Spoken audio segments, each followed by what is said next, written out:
Latest updates ఎప్పటికప్పుడు పొందడానికి big TV WhatsApp channel follow అవ్వండి. లింక్ డిస్క్రిప్షన్ లో ఉంది. పాలిటిక్స్ లో ఆ పేరంటేనే ఒక బ్రాండ్.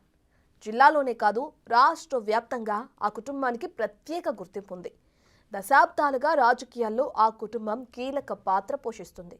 తమ సామాజిక వర్గం గణనీయంగా ఉన్న నియోజకవర్గాల్లో గెలుపోటములను వారు శాసిస్తుంటారు. దాదాపు ప్రతి నియోజకవర్గంలో వారి అభిమానులు కనిపిస్తారు. ఆ కుటుంబ వారసుడు గత ఎన్నికల్లో కూటమి విజయంలో తనదైన రోల్ పోషించారు. ఎన్నికల్లో పోటీకి అవకాశం దక్కని ఆ మాజీ ఎమ్మెల్యేకి ఇప్పుడు టీడీపీ సముచిత స్థానం ఇవ్వాలని నిర్ణయించిందట. ఇంతకీ ఎవరా లీడర్?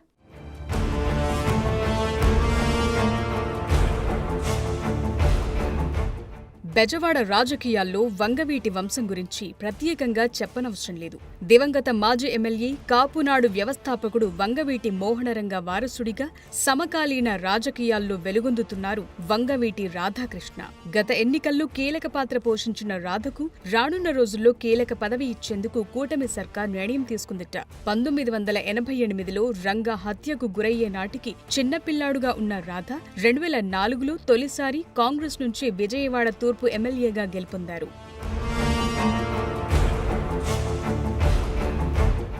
తరువాత మారిన రాజకీయ పరిణామాలతో రాధ వైసీపీలో చేరినప్పటికీ అక్కడ ఇమడలేక 2019 ఎన్నికల సమయంలో టీడీపీలో చేరారు. నాటి నుంచి ప్రతిపక్ష పార్టీలో ఉంటూ అనేక ఆటుపోట్లు, ఇబ్బందులు ఎదుర్కొన్నారు. మరోవైపు ఆయన్ను వైసీపీలోకి తీసుకెళ్లేందుకు మాజీ ఎమ్మెల్యేలు కొడాలి నాని, వల్లభనేని వంశీలు గట్టి ప్రయత్నమే చేశారు. అయినా కానీ రాధ మాత్రం తెలుగుదేశం పార్టీకి కట్టుబడి ఉన్నారు.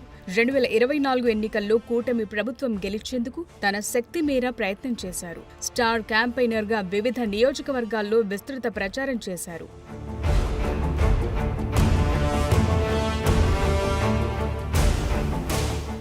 2019-2024 ఎన్నికల్లో నియోజకవర్గాల లెక్కలు కలిసిరాక టీడీపీ వంగవీటి రాధకు ఇవ్వలేకపోయింది.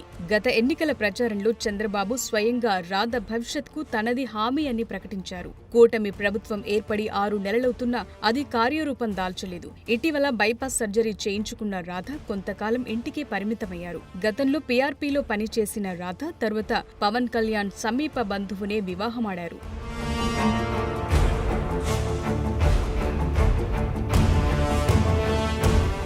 ఈ నేపథ్యంలో తెలుగుదేశం పార్టీ నుంచి రాజ్యసభ సభ్యత్వం కానీ, రాష్ట్ర కేబినెట్లో మంత్రి పదవి కానీ వస్తుందని వంగవీటి అభిమానులు ఎంతగానో ఎదురు చూశారు. ఇంతకాలం ఖాళీగా ఉన్న కేబినెట్ పోస్టు రాధ కోసమేనని విస్తృతంగా ప్రచారం జరిగింది. ఆ తరువాత 3 రాజ్యసభ స్థానాల్లో రాధకు ఒక స్థానం వస్తుందంటూ మరోవైపు ప్రచారం కొనసాగింది. 3 రాజ్యసభ స్థానాలు ముగ్గురికి కేటాయించడం, ఖాళీగా ఉన్న కేబినెట్ మంత్రి పదవిని జనసేనకు కేటాయించడంతో రాధ అభిమానులు నిరాశకు గురవుతున్నారు.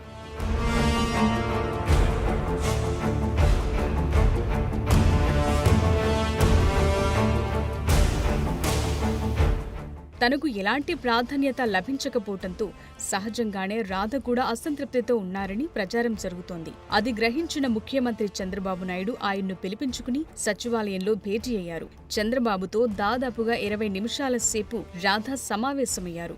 రానున్న రోజుల్లో రాధకు ఎమ్మెల్సీ పదవిస్తానని చెప్పి చంద్రబాబు హామీ ఇచ్చినట్టు ఆయన అభిమానులు అంటున్నారు. అయితే రాధ మాత్రం ఎమ్మెల్సీతో పాటు మంత్రి పదవి కూడా ఇవ్వాలని కోరినట్టు సమాచారం. దానిపై నిర్ణయం తీసుకుందామని, ముందైతే ఎమ్మెల్సీ తీసుకోమని చంద్రబాబు సూచన చేసినట్లు తెలిసింది. రాధ మాత్రం మంత్రి పదవి కోసం గట్టిగానే పట్టుబట్టారట. ఆ క్రమంలో రాధ ఎమ్మెల్సీ పదవిపై చంద్రబాబు ఇచ్చిన హామీతో కొంత సంతృప్తి వ్యక్తం చేసిన మంత్రి పదవిపై క్లారిటీ రాకపోవడంతో అసంతృప్తితోనే ఉన్నారని ఆయన అనుచరులంటున్నారు. మరి వంగవీటి వారసుడికి చంద్రబాబు ఎలాంటి న్యాయం చేస్తారో కానీ త్వరలో ఎమ్మెల్సీ స్థానాలు ఖాళీ అవ్వనుండడంతో రాధ శాసనమండలి మెట్లెక్కటం ఖాయమంటున్నారు.